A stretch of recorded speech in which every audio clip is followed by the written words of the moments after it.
For me, and I think for a lot of people, theater is a safe refuge. It's a sanctuary. And for a lot of us, for us older folks, it was a place to explore who we were and maybe come to grips with our sexuality. For the younger generation, it's giving them a safe place to play, to explore, to get to know themselves. Growing up, it was the gay kids that were in theater. So it was a safe place, like John said. And the other thing, like he just said about making theater affordable. It's like our own little mission statement for the Lynn Theater, making the performing arts available to everyone.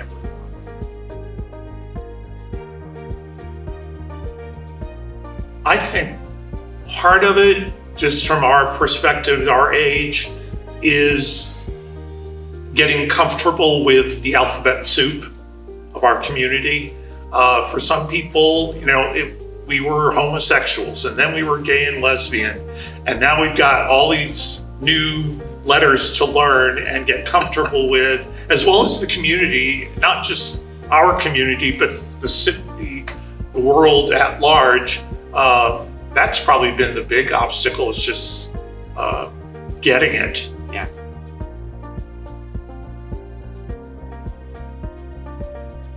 $5 years ago. Oh, longer than that. Well, 25 years ago, I was asked to be treasurer for Oklahomans for Equality, back when it was TOHR, and kept the books for a couple of years in the bottom of a building next door to an old bar. So John can attest that when I'd come home on a Sunday afternoon after keeping the books, I smelled like a bar from the night before. And I just kind of tagged along and got really more involved with the center, with the Lynn Theater in the last few years of its existence. Yeah. The day we opened the center, a big reception we had over in the Great Hall over there. I think Dr. Belmonte was here. She was chair of the organization at the time. And it was just a really big, wonderful event, because Tulsa had its own big center now after years and years of fundraising, years of having the designers come in and design all these wonderful rooms we have. And for me, it's not the building necessarily.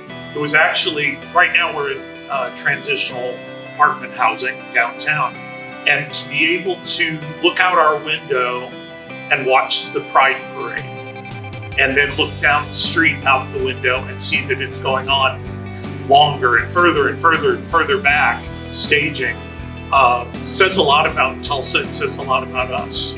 Yeah, it says a lot about you.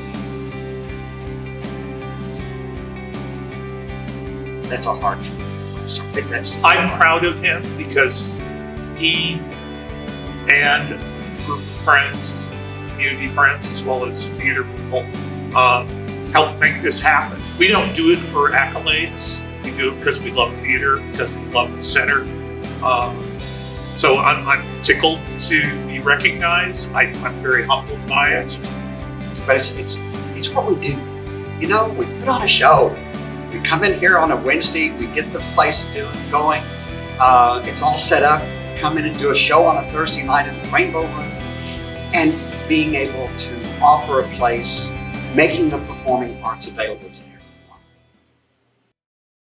everyone. We'd like to thank everyone for this honor this evening, especially those people who helped us in forming this wonderful theater here at the Equality Center, the people who gave their time, their talent, their money to make this a safe place for all of us. As we mentioned in the earlier video, the theater has always been a safe place for a lot of us, and it's a place for us to be.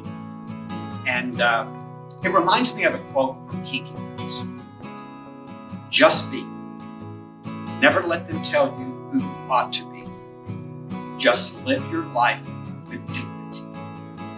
You'll see. You change the world when you change your life.